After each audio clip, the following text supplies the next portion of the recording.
Questão 50. Sobre as partes subjetivas da prudência.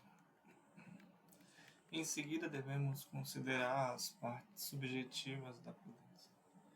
E como já discutimos sobre a prudência com que a pessoa governa a si mesma, resta-nos agora discutir as espécies de prudência pelas quais uma multidão é governada.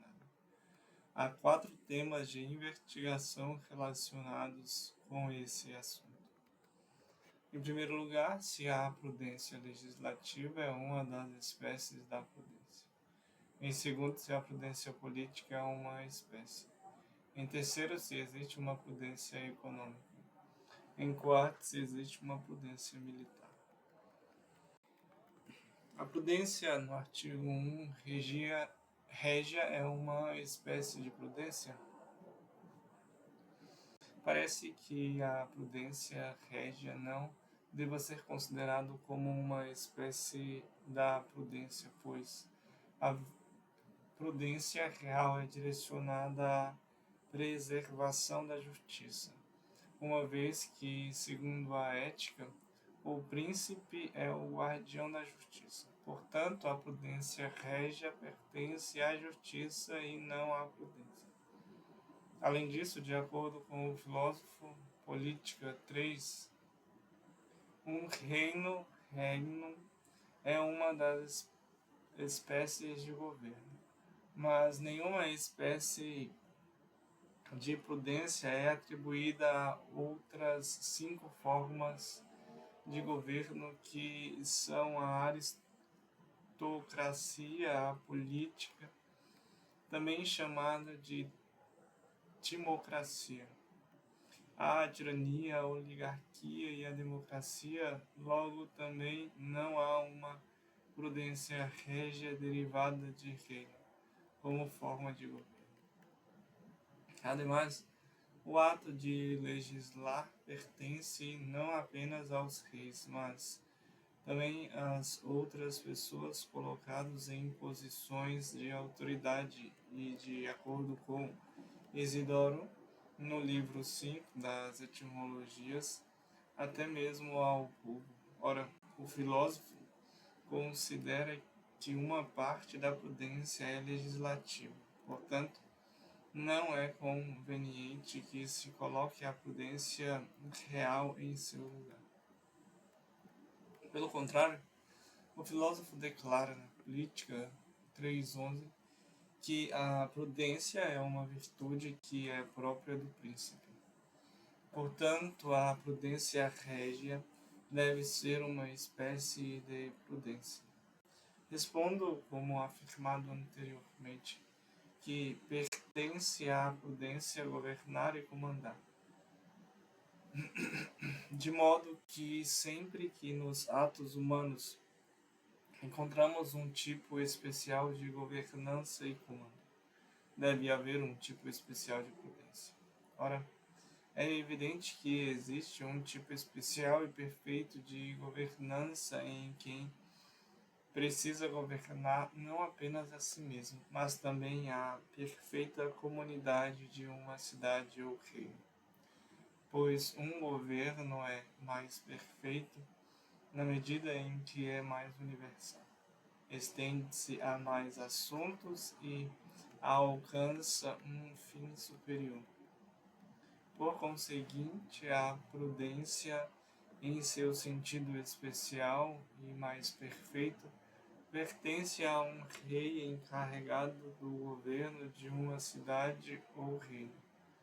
Por esse motivo, a prudência régia é classificada como uma espécie de prudência.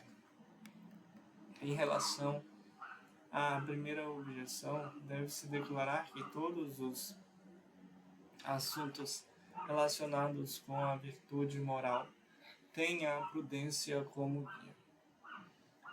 Daí que a reta razão, de acordo com a prudência, é incluída na definição da virtude moral, conforme declarado acima.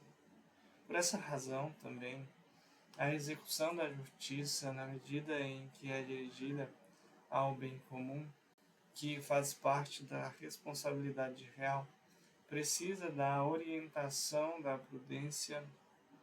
Portanto, essas duas virtudes, a prudência e a justiça, são as mais próprias de um rei. Segundo Jeremias 23:5, um rei reinará e agirá com inteligência e administrará no país o direito e a justiça. Entretanto, visto que a direção pertence mais ao rei e a execução mais a seus súditos, a prudência real é considerada mais como uma espécie da prudência diretiva do que como uma espécie da justiça, que é executiva. Quanto à segunda objeção, deve-se afirmar que o reino é a melhor de todas as formas de governo, conforme declarado na Ética.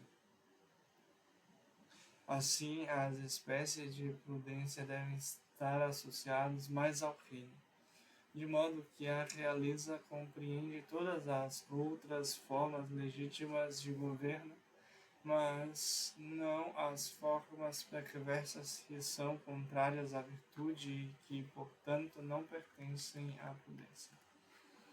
Sobre a terceira objeção, deve-se declarar que o filósofo nomeia a prudência real segundo o ato principal de um rei, que é fazer leis. E, embora isso se aplique a outras formas de governo, nelas ocorre apenas na medida em que participam do governo real.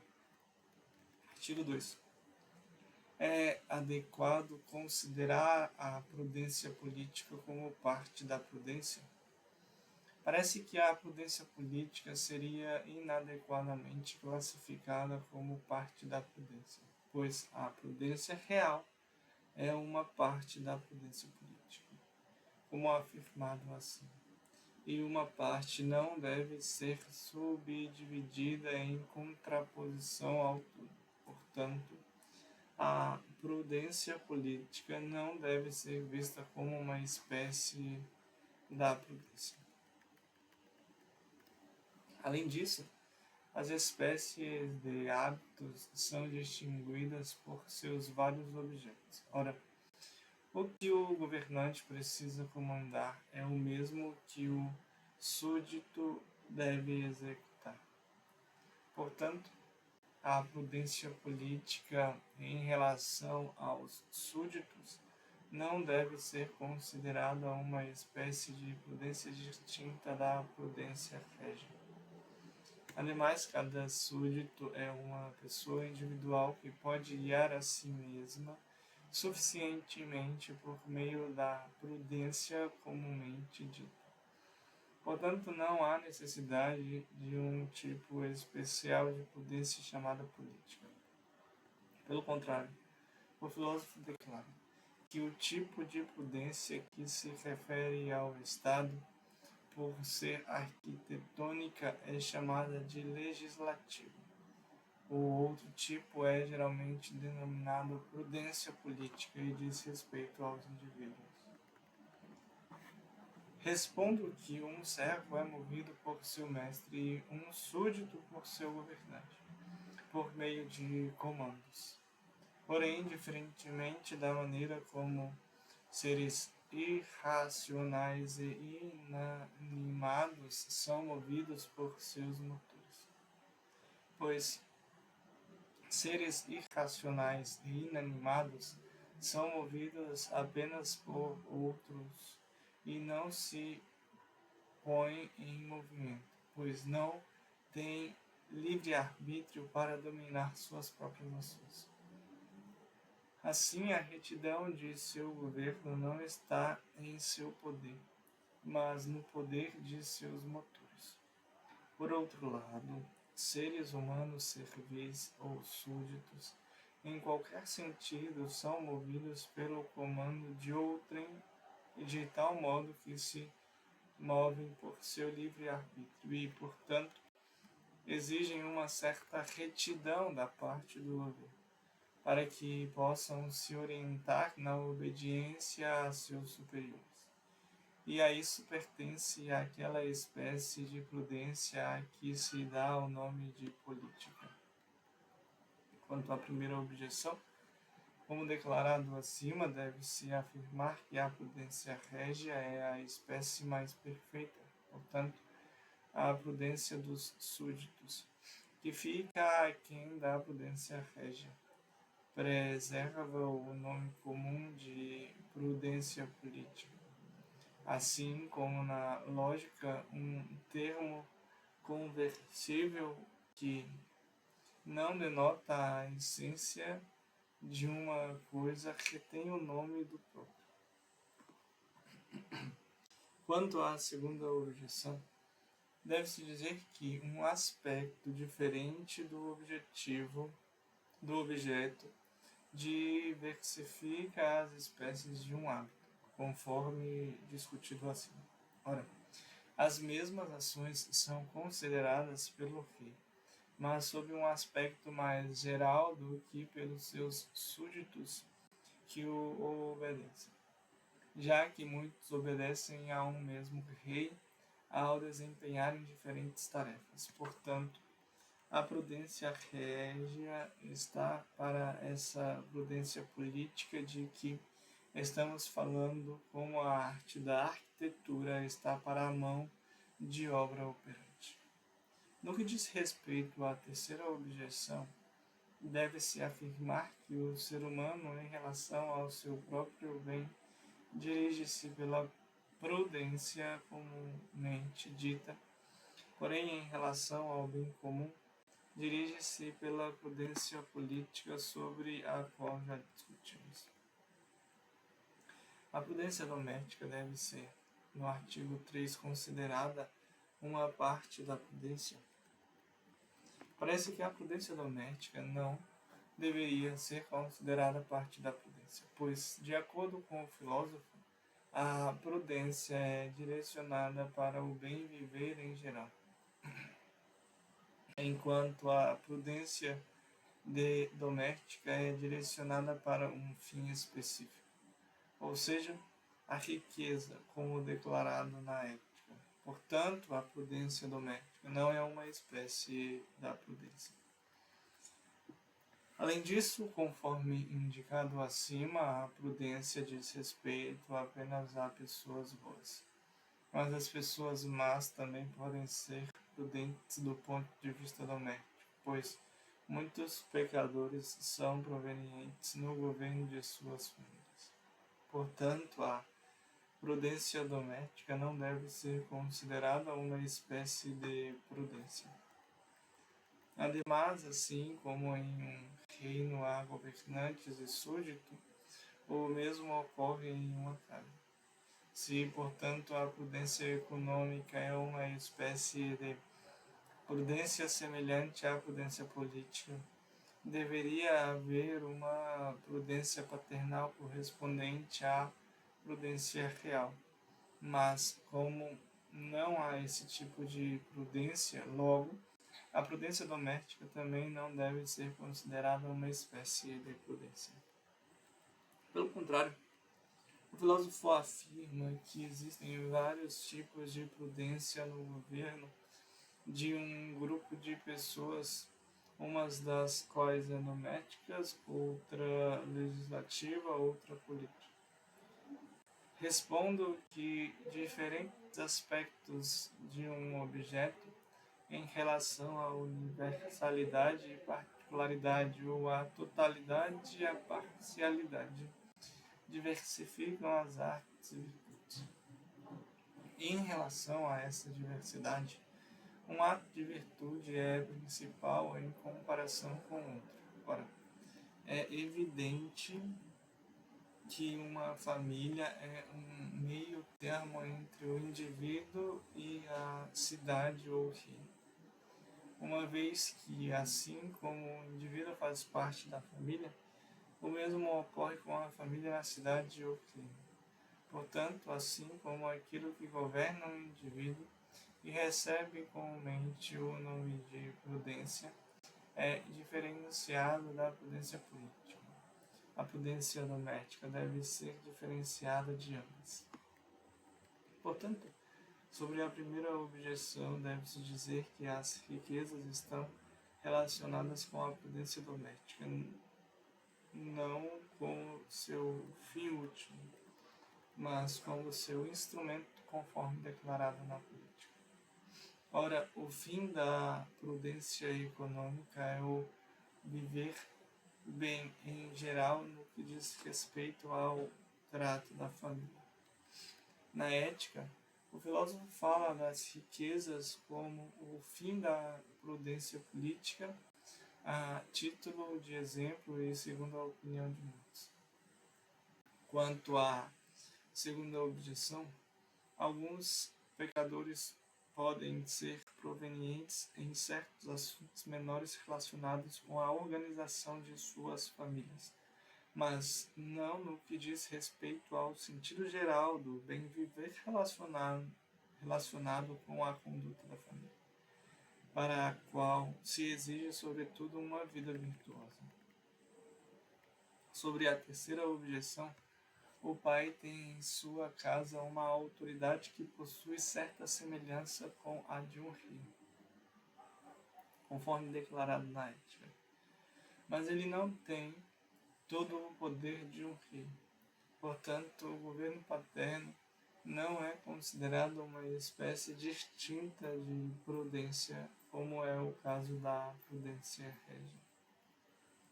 Artigo 4. A prudência militar deve ser considerada parte da prudência. Parece que a prudência militar não deveria ser classificada como parte da prudência. De acordo com a ética, a prudência é distinta da arte, mas a prudência militar parece ser a arte da guerra, de acordo com o filósofo. Portanto, a prudência militar não deve ser considerada uma espécie de prudência. Além disso, assim como os negócios militares estão contidos nos assuntos políticos, também estão muitos outros, como os dos comerciantes, artesãos e assim por diante. Mas não há espécies distintas de prudência, correspondente a esses assuntos de Estado. Portanto, nenhum tipo de prudência deve designar os negócios militares. Além disso, a bravura dos soldados com muito na guerra. Portanto, a prudência militar refere-se mais à fortaleza do que à prudência. Pelo contrário, está escrito em Provérbios 24:6, com estratégia farás a guerra e a vitória estará no grande número de conselheiros. Ora, seguir um conselho pertence à prudência. Portanto, na guerra há grande necessidade de uma espécie de prudência denominada militar. Respondo que, quaisquer que sejam as coisas feitas de acordo com a arte ou a razão, devem ser em conformidade com aquelas que são, segundo a natureza, conforme estabelecidas pela razão divina. Ora, a natureza tem uma dupla tendência. Primeiramente, governar cada coisa em si mesma. Em segundo lugar, resistir a agressores externos e corruptores. Por esse motivo, ela forneceu aos animais não apenas a faculdade concupiscível pela qual eles são movidos para o que é propício a seu bem-estar, mas também o poder irascível, pelo qual o animal resiste a um agressor. Portanto, também, naquelas coisas que estão de acordo com a razão, deve haver não apenas prudência política, que disponha de maneira adequada às coisas que pertencem ao bem comum, mas também uma prudência militar, por meio da qual os ataques hostis são repelidos. Quanto à primeira objeção, deve-se dizer que a prudência militar pode ser entendida como uma arte, na medida em que tem certas regras para o uso correto de objetos externos, como armas e cavalos, mas, enquanto é dirigida ao bem comum, inclui-se mais especificamente no domínio da prudência. Quanto à segunda objeção, deve-se afirmar que outros assuntos de Estado são direcionados para o lucro de indivíduos, enquanto os negócios militares são geridos a serviço da proteção da totalidade do bem comum. Quanto à terceira objeção, deve-se dizer que a execução da tarefa militar está relacionada com a fortaleza, mas a direção, especialmente no que tange o comandante em chefe, relaciona-se com a prudência. Questão 51. Sobre as partes potenciais da prudência. A seguir, devemos considerar as virtudes que estão ligadas à prudência, e são, por assim dizer, suas partes potenciais. Sobre esse assunto, há 4 temas de investigação. Se a eubulia é uma virtude, se existe uma virtude especial distinta da prudência, se a cinesis é uma virtude distinta da prudência, se o gnome é uma virtude especial. Artigo 1. A eubulia é uma virtude.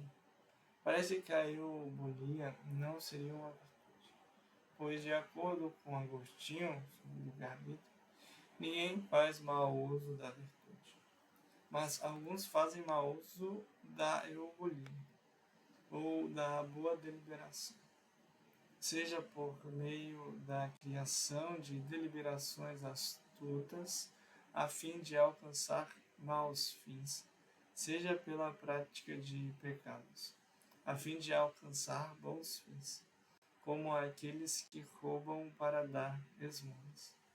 Portanto, a eubulia não é uma virtude. Além disso, a virtude é uma perfeição, de acordo com a física, mas a eubulia consiste na deliberação, o que implica dúvida e pesquisa, e essas são marcas de imperfeição. Logo, a eubulia não é uma virtude. Ademais, as virtudes estão conectadas umas às outras, como afirmado acima, mas a eubulia não tem conexão com outras virtudes, uma vez que muitos pecadores deliberam bem e muitos homens piedosos são lentos no deliberar. A eubulia, portanto, não é uma virtude. Pelo contrário, segundo o filósofo, a eubulia é um aconselhamento correto. Ora, a perfeição da virtude consiste na razão correta. Portanto, a eubulia é uma virtude. Respondo, como afirmado anteriormente, que a natureza de uma virtude humana consiste em tornar um ato humano bom. No entanto, entre os atos do ser humano é apropriado que ele delibere, uma vez que isso denota uma espécie sobre as ações que ele deve executar no que tange à vida humana. Pois a vida especulativa está acima do ser humano, como afirma a Ética 10. Mas a eubulia significa bondade de conselho, pois é derivado do eu, bom, e bule, conselho. Sendo, portanto, um bom conselho, ou melhor, uma disposição para seguir um bom conselho, assim é evidente que a eubulia é uma virtude humana. Em relação à primeira objeção, deve-se dizer que não há bom conselho na deliberação de um fim maligno, ou na descoberta de meios malignos para alcançar um fim bom.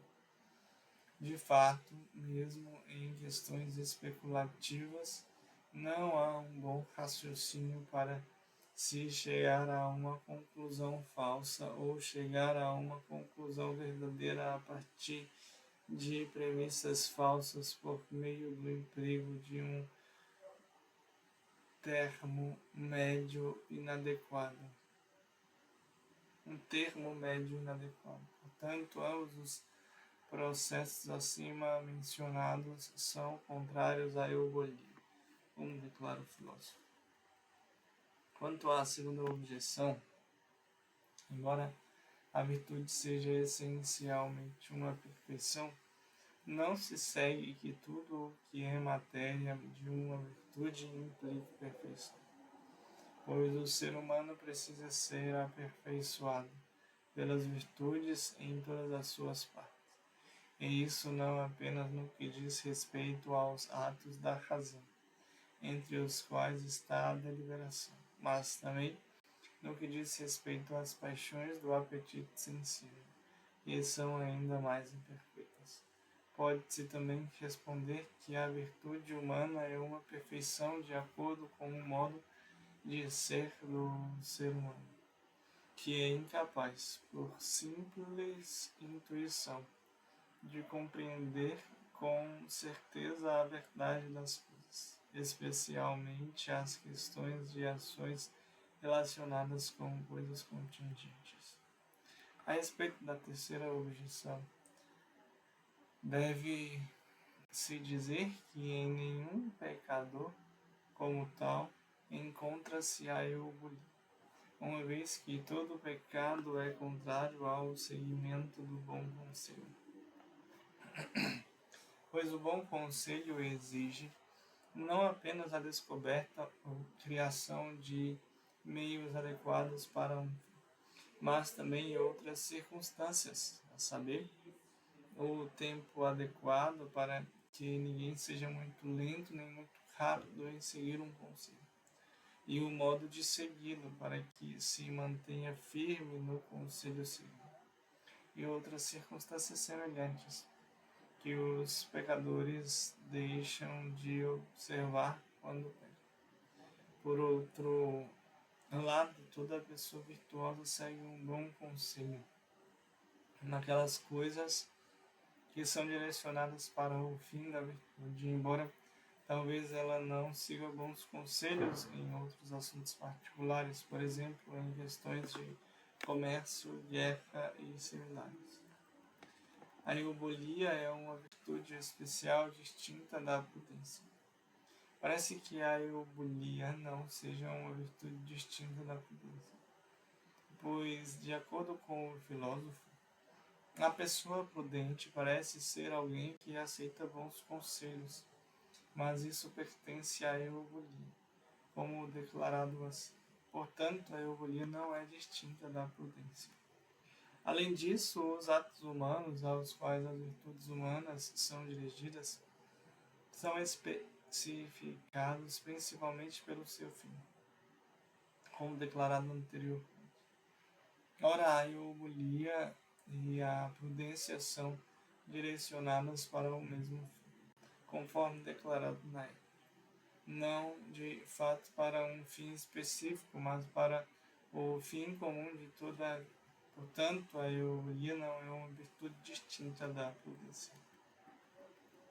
Ademais, nas ciências especulativas, pesquisa e decisão pertencem à mesma ciência. Logo, nas questões práticas, de maneira semelhante, pesquisar e decidir pertencem à mesma virtude. Ora, a pesquisa pertence à eubolia, enquanto a decisão pertence à prudência. Logo, a eubolia não é uma virtude distinta da prudência. Pelo contrário, a prudência é perceptível, segundo Ético. Isso, no entanto, não se aplica à eubolia. Portanto, a eubolia é uma virtude distinta da prudência. Respondo, como afirmado acima, no artigo 1, que a virtude é adequadamente direcionada a um ato que torna algo ou alguém bom, e, consequentemente, as virtudes devem diferir de acordo com as diferentes ações.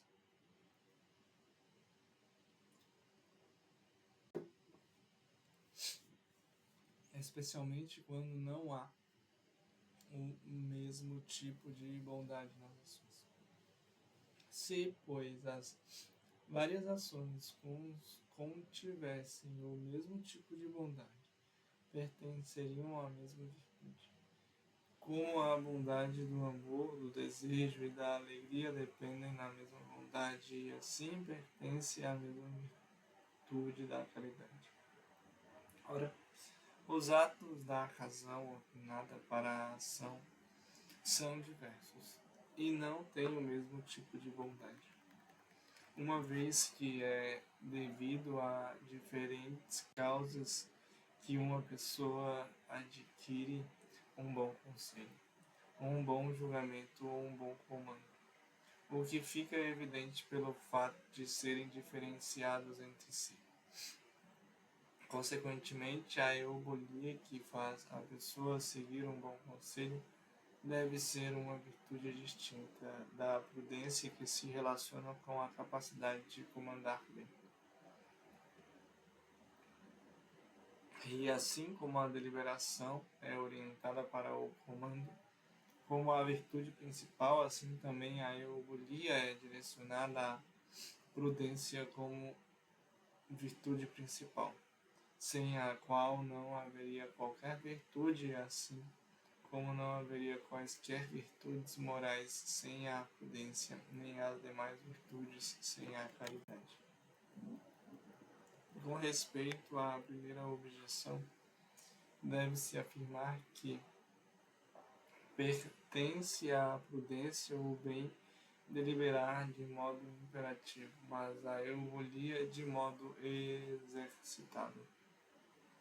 Quanto à segunda objeção, deve-se dizer que atos diferentes são dirigidos em diferentes graus à única finalidade de viver bem em sua totalidade.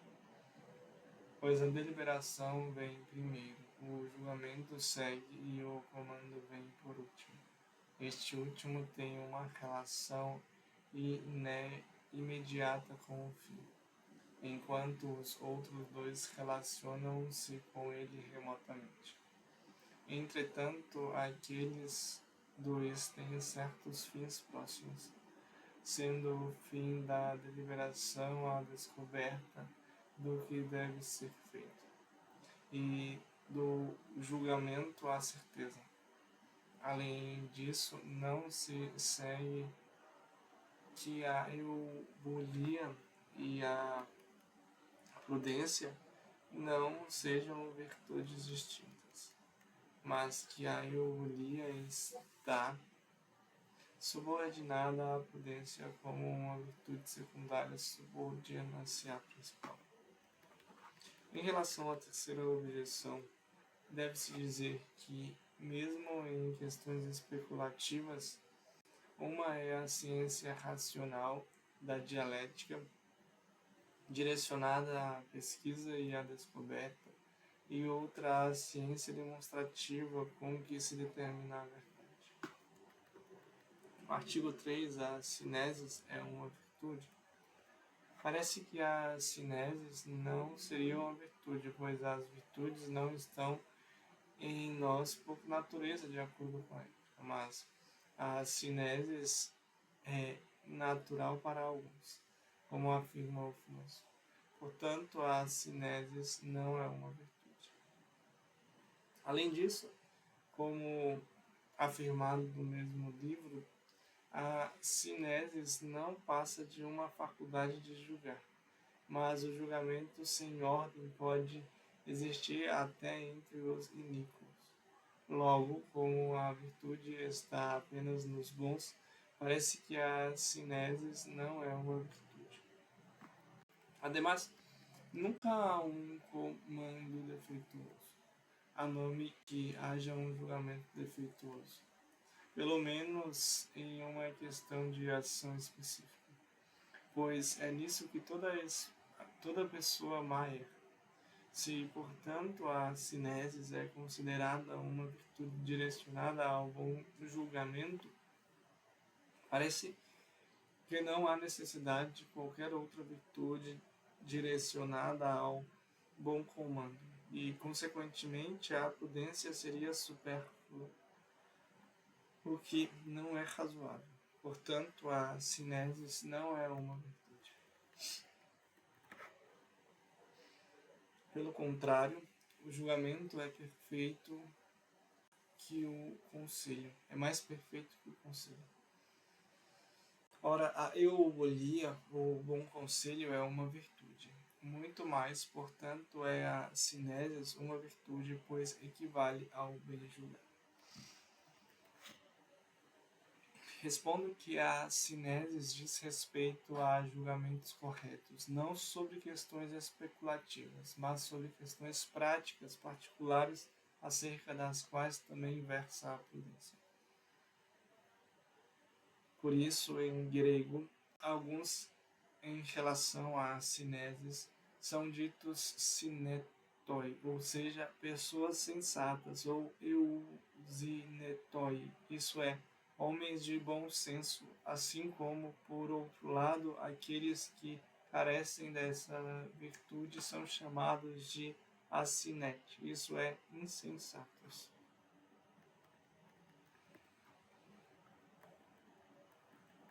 Ora, diferentes atos que não podem ser atribuídos à mesma causa devem corresponder a diferentes virtudes.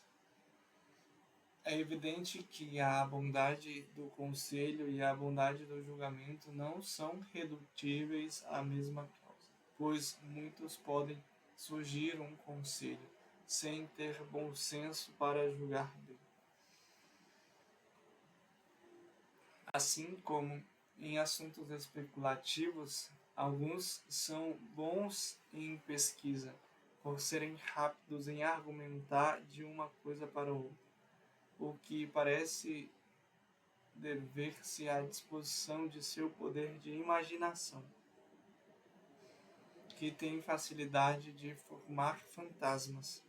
Contudo, essas pessoas às vezes carecem de bom julgamento, o que se deve a um defeito no intelecto decorrente principalmente de uma disposição defeituosa de senso comum, que falha em julgar corretamente. Portanto, é oportuno que haja, além da euolia, uma outra virtude que julgue bem, a qual se dá o nome de cinesis. Em relação à primeira objeção, deve-se dizer que o julgamento correto consiste no poder cognitivo que apreende uma coisa exatamente como na realidade, o que se deve à disposição correta do poder apreensivo.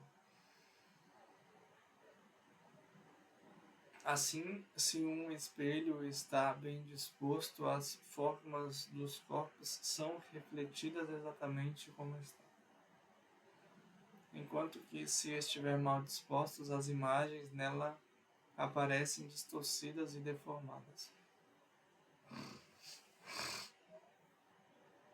Ora, que o poder cognitivo está bem disposto para receber as coisas exatamente como são na realidade é radicalmente devido à natureza, mas quanto à sua consumação, é devido à prática ou um dom da graça, e isso de duas maneiras. Primeiro, diretamente, como parte do próprio poder cognitivo, porque ele está imbuído não de ideias distorcidas, mas de ideias verdadeiras e corretas. E isso pertence à cinesis, que, em relação a isso, é uma virtude especial. Em segundo lugar, indiretamente, por meio da boa disposição do poder apetitivo, de que resulta que a pessoa julga bem a respeito dos objetos do apetite. Portanto, um bom julgamento da virtude resulta dos hábitos das virtudes morais, mas esse julgamento diz respeito aos fins, enquanto a cinesis está mais relacionada com os meios. No tocante à segunda objeção, deve-se dizer que, nas pessoas más, pode haver um julgamento correto como um princípio universal, mas seu julgamento é sempre corrompido nas ações particulares, como declarado acima. Quanto à terceira objeção, deve-se dizer que, às vezes, depois de julgar corretamente, demoramos a executar ou executamos de forma negligente ou desordenada. Portanto, além da virtude que julga corretamente, existe a necessidade adicional de uma virtude final e principal que comande corretamente, a saber, a prudência. Artigo 4. O gnome é uma virtude especial. Parece que o gnome não é uma virtude especial distinta da cinesis. Disse que uma pessoa em relação à cinesis tem bom julgamento. Ora, não se pode dizer que uma pessoa tenha bom julgamento a menos que julgue corretamente todas as coisas. Portanto, a cinesis abrange todas as questões de julgamento e, consequentemente, não há outra virtude do bom julgamento chamada gnome.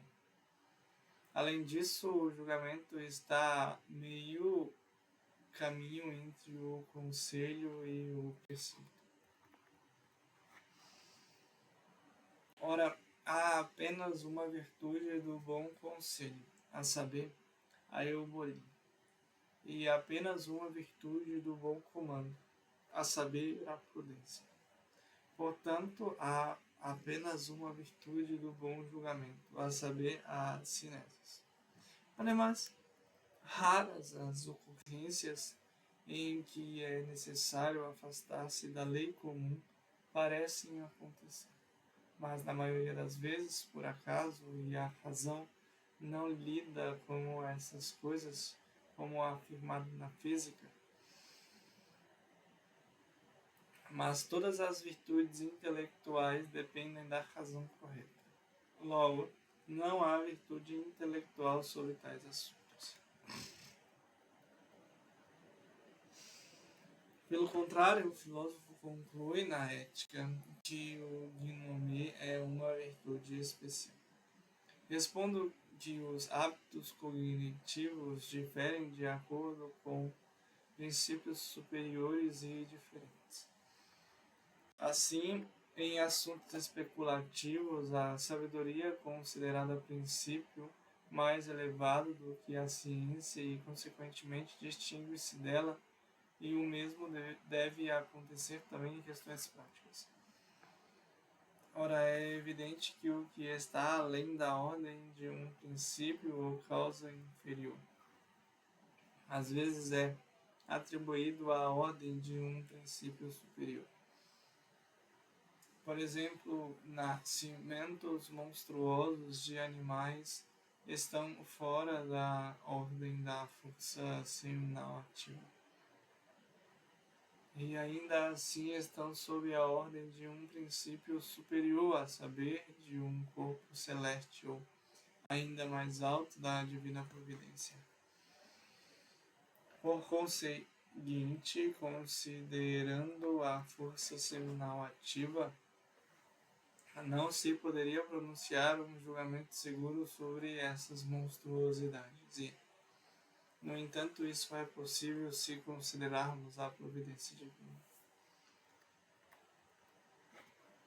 E acontece às vezes que algo precisa ser feito que não esteja coberto pelas regras comuns de ações. Por exemplo, no caso do inimigo de um país, quando seria errado devolvê-lo um depósito ou em outros casos semelhantes. Portanto, é necessário julgar tais assuntos de acordo com princípios mais elevados do que as leis comuns, segundo os quais a Sinésis julga. Para esses princípios mais elevados é necessário ter uma maior virtude de julgamento, a que se dá o nome de gnômeno, e que denota certa perspicácia no julgamento.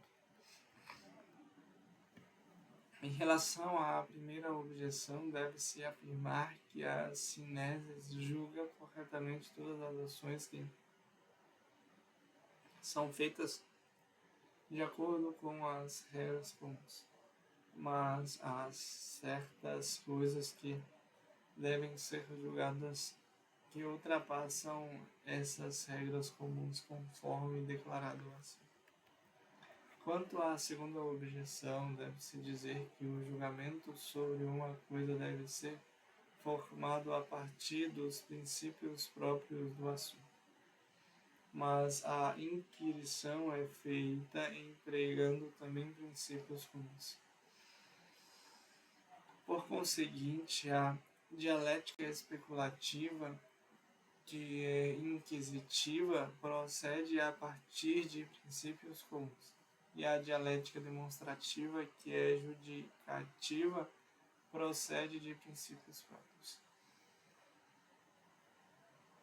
Daí que a eubulia, que inclui a deliberação, é a mesma para todos, enquanto a sineses, cujo ato é judicial, não é. Entretanto, o ato de comandar considera em todos os assuntos o aspecto único do bem, por isso a prudência também é a mesma para todos.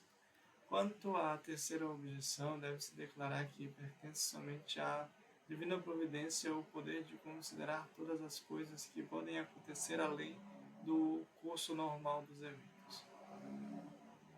Todavia, entre os seres humanos, aqueles que são mais perspicazes podem julgar, por meio da razão, um número maior de tais coisas. E isso tem relação com o gnô, que denota certa perspicácia no julgamento.